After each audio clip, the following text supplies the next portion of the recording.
You're listening to Oh My Health, There Is Hope podcast. When your heart is aching and your world is shaking, don't give up. No, don't give up. Hello and welcome to Oh My Health, There Is Hope, the podcast. I'm your host, Jana Short. And today we are back with our 4-part series with Gail Gensler. This series is on living your best life at any decade. So if you missed series 1, Gail talked all about creating a business in your midlife. She also talked in episode 2 about why brand marketing should include 50 plus. And in this episode, Gail's going to dive in to showing yourself some respect, show your body some respect and love and what that takes. Because honestly, as you get older, I feel like we got to do a little bit more work just to stay maintaining, right? We got to show ourselves some love and some respect. Gail, welcome to the show. Thank you so much. Thank you for having me back. Hi, everybody. For those of you who don't know very much about Gail or haven't had an opportunity to listen to the episode, Gail is a pro-aging fitness enthusiast with a goal of changing the narrative about aging through fitness and embracing a healthy lifestyle, which is the part we're getting into right now. I know, I love it. Gail, first of all, I know you're a boxer, and I boxed a couple of times, and I don't know why I didn't keep it up because it was for so many reasons. It was so good. It didn't feel like I was exercising. I was letting loose of whatever was going on, like any kind of tension or stress or negative energy I had. I was able to use a bag or a partner, like, sparring with them and using my brain to like strategize, where am I moving? Where's my hand going? And it was amazing. For me, it's always been the best all-around workout. I took my first boxing class in 1999, and I was hooked from that point on. I never stopped. I subsequently went on to buy the boxing gym that I was a member of at one point. I taught group fitness boxing classes. I was asked about 5 years ago to teach again. And just for the sake of the challenge, I said, sure, just to see if I could inspire, a group of people to still enjoy themselves in my 50s. And it was a blast. It was great. Look, I'm blessed, right? I've been athletic my entire life. I grew up going to camp every year. I was very grateful for that. I went to sleepaway camp. All you do is play sports all day. In school, I was on the kicking team. I was on the volleyball team. I was on the tennis team. In camp, whatever sport, I did it. That was what I was doing my whole youth. And I read a very interesting article a few years ago that said, if you look back at the type of sports that you enjoyed doing in your youth, it might give you an idea of what you would like. What would that translate to in a workout? Because we go from being young and playing and just enjoying ourselves and playing sports to all of a sudden it's a workout and it's something we have to do as opposed to something that we really enjoy. So when I looked at that and I said, that's interesting. I was on the kicking team, the volleyball team. I was a star tetherball player in camp, and I was on the tennis team. Okay, I've been kicking and hitting my whole life. No wonder I love boxing so much. But to your point, an amazing all-around workout. And I've read multiple articles about how great it is for your brain. You have to memorize combinations, execute those combinations, make sure that your form is correct. Obviously, I don't spar. I hit mitts with my trainers in class, but you don't want to get hit nonetheless, even though you're only doing it for sport. Great all around. And what I find is that I'm really present when I'm boxing. I am not thinking of anything else. My brain is not going to any of the plethora of things that we think about as adults because we have so many responsibilities. I don't think about those things. It's truly an intentional moments that it's pure pleasure. I'm having a great time. And I know I'm very lucky. Not everybody has this passion for working out that I do, but I always urge people, find something. It doesn't have to be what I love. It doesn't have to be boxing. It doesn't have to be HIIT classes, but every gym in town will give you a complimentary class. Go take every class that there is in your area and find something that resonates with you, at least a little bit on some level, that you will continue to do so it's sustainable, that you somewhat enjoy, right? And again, just keep your body moving. And when I talk about respecting your body, a lot of the things I read talk about loving your body. And loving your body has more to do with self-acceptance, self-worth. Tremendous topic, tremendous topic. And as you and I have spoken about before, Jana, it's something that in midlife, we're so blessed to be able to do in most cases. I'm far more accepting of myself today at 60 plus than I ever have been in my life. It changes completely from one decade to another. I'm so blessed and feel so grateful to be moving at the level that I'm moving at this point that I don't even think about. I just do it. I just do it and I have fun and the benefits are far reaching. So it's not about like loving my body because I love the way I look. Yes, I'm quite pleased with the way I look. I'll be the first one to tell you that. I work hard. I embrace a keto lifestyle, an intermittent fasting lifestyle. I'm very stringent and very disciplined when it comes to those things, but that's really not at the bottom of it all. What's at the bottom of it all, and I've referred to this before, I come from a very long-lived family. My grandparents were 97 and 94. My parents were 92 and 90. They should all rest in peace. So as I said to my daughter, Lauren, I think I'm going to be around for a long time, especially because I take such good care of myself. The chances are on my side, God willing, that I will be around a long time. And I don't ever want to be a burden to my daughter. I don't want to be that person that needs all kind of medication. I don't want to be that infirm person. I just don't see that for myself or my future. So to me, respecting my body is taking care of it in all the ways that I know how. I get 8 hours of sleep. I go to bed very early. I'm such a geek. I go to bed super early, but I'm also up at 4:30 in the morning. I'm in the workout 5-6 days a week, depending on what's going on, but generally 6 days a week. And I feed my body good food. I take care of my weight so that I'm not overweight, which of course leads to diabetes and things like that. I don't want to invite any disease. How about that? I'd rather not invite anything terrible into my life unnecessarily.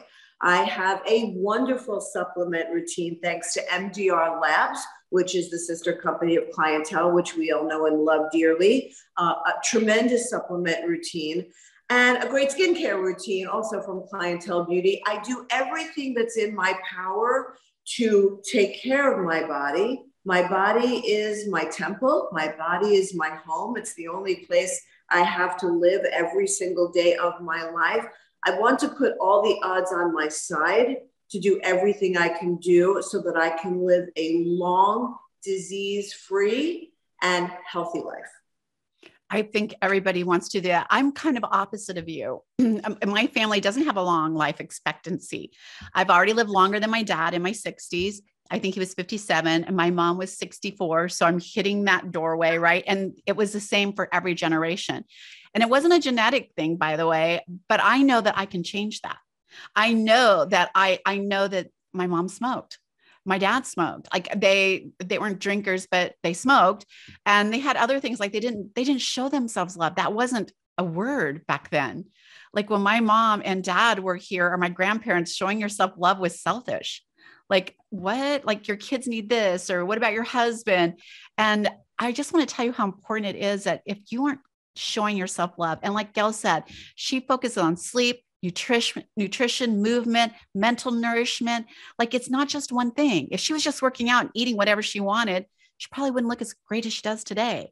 And if she was just working on her mental nourishment, she's reading and giving herself what she needs spiritually, but wasn't moving or sleeping, things fall apart. It's like the trifecta. We need everything, a little bit of everything. It's not a lot of work either to show yourself some love. Put yourself first. Would you not agree? 100%. And it's not selfish, because if you don't take care of yourself, you don't have anything left over to give others.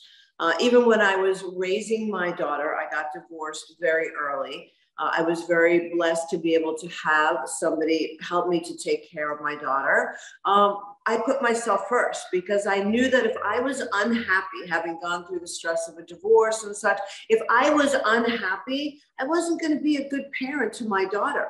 I wanted her to have the best possible role model that I could ever be. She always saw me taking care of myself, working out, having an active social life.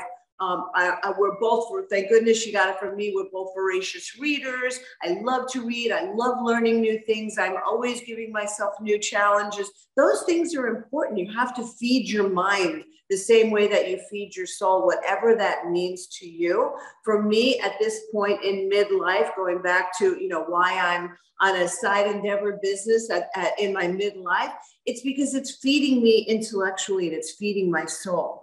It's giving me a sense of purpose. And that is equally as important as taking care of your body.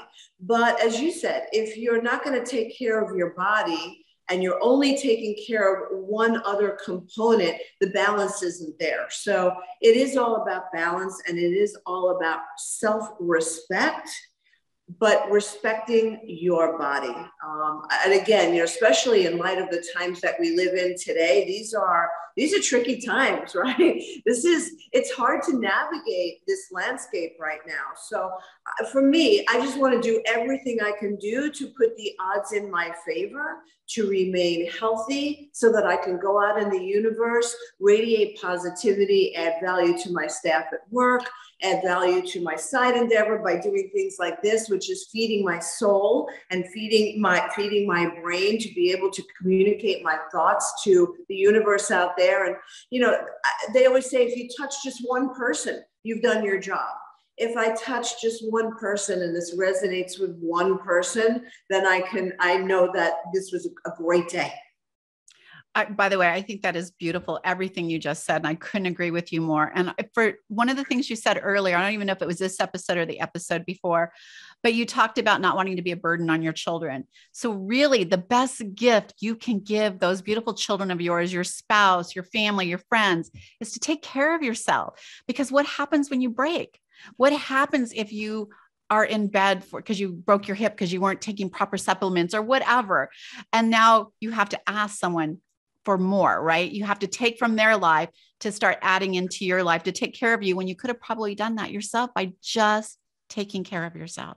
And for anybody who's gone through a similar experience, right? So I live here in Miami, and both my brothers live up north, and my parents had lived here. My dad passed away first.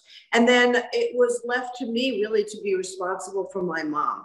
If I didn't feel as fantastic as I feel and as strong as I feel on every level, there's no way that I could have done what I did for my mom. I know that I made the last part of her life the best that it could possibly be. She might not have always thought so, but I know I can go to bed at night knowing I did everything. But that's because I'm healthy, I feel great, right? And again, very blessed to be at this age and to have still had my parents, to be over 55 and still have both my parents. And I'm the youngest of three children, if you can imagine. My brother was 70 and still has his parents. But if you don't feel good in yourself, on every level, but we're talking about respecting the body physically at this moment, how could I have been there for my mom? How could I have done everything, moved her, helped her, been there so that to help her deal with the grief of losing my dad? If I wasn't together with him myself, I couldn't have done that. So, this is important because I wanted to be able to give back to a wonderful mom who was so fantastic to me. And for the future, not to be a burden on my daughter, Lauren, who has her own wonderful life. And, I don't ever want to be that burden, ever.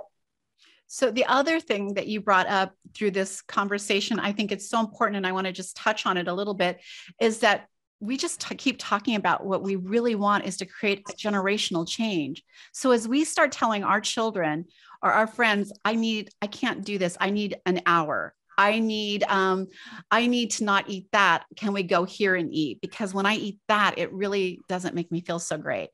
Or I need to hydrate. I need to go for a walk. How about let's walk instead? Let's walk to the restaurant. It's not that far. Let's do that.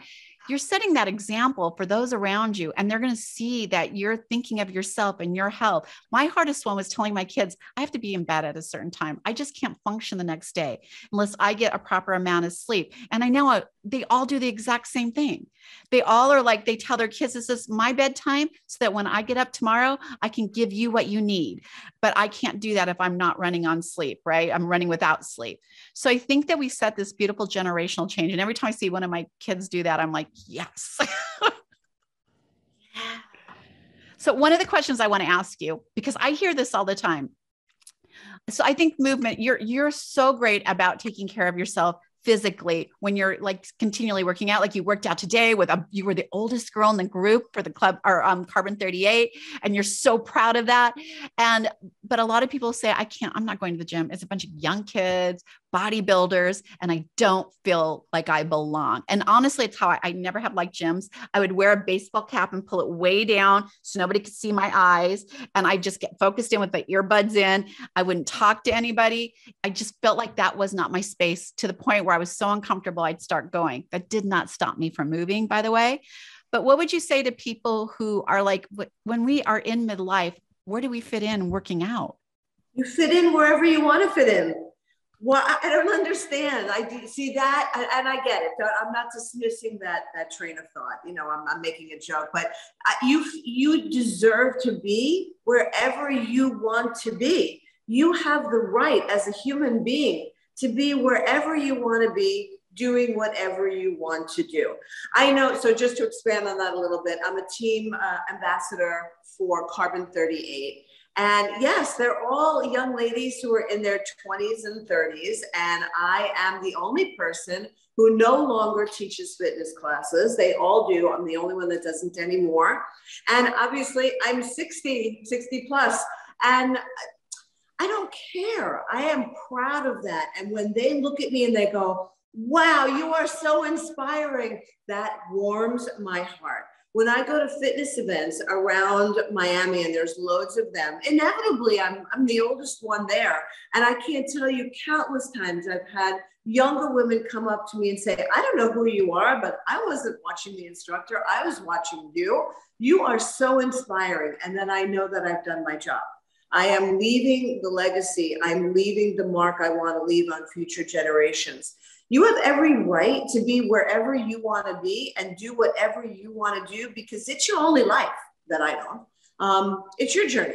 Do what makes you happy. If you're not happy in that space, that's fine too. There's loads of outdoor workouts you can do, solo workouts that you can do. I mean, there's loads of options. If you want to DM me on Instagram at Gail Gensler, I'm happy to tell you and give you some ideas of other things you can do. Goodness knows, during the pandemic, when the gyms here were on lockdown, I was very creative in what I was doing. But you know, I happen to love being in a group fitness environment. I feed off of that energy. I think it's great. The people who are not nice in that space, okay, that's your problem. That's not my problem. That shows an insecurity in you. That has nothing to do with me. I'm there to work out. So, okay, do your thing. I'll do my thing. But, you know, positivity attracts positivity, right? And when you radiate that sense of joy about being in a space, people can't help but be attracted to that, and they feed off of that. I find, don't let anybody ever get in your way of doing what you want to do. That's illogical. It's nonsense. And that's a very archaic way of thinking for me. But again, you know, if it's that uncomfortable, there's so many alternative things you can do to just keep your body moving. And I'm happy to give you some advice anytime. I love it. She's absolutely right. You've earned the right to be wherever you want to be. So that is beautifully said. Thank you so much for doing this series. We have part 4 coming up, you guys, where Gail talks about something fun, dating, single at 60, right? What does that look like? So I can't wait to dig into that. But if you've missed episode 1 and 2, go back, because episode 1 is all about creating a new business in your midlife. And episode 2 is why brand marketing should include 50 plus. And by the way, that has some incredible facts in there that you are going to be so shocked and surprised at hearing. So please check out episode 4 that's going to be coming out. Be sure to reach out to Gail. You start following her her. She's got some powerful things coming up. I know she's one of the covers of, she's going to be on the cover of Best Holistic Life. And I know she has a couple more. So I'm super excited to have her doing this series and being able to share this amazing woman with all of you. Thank you, Gail. Thanks for listening to the Oh My Health, There Is Hope podcast.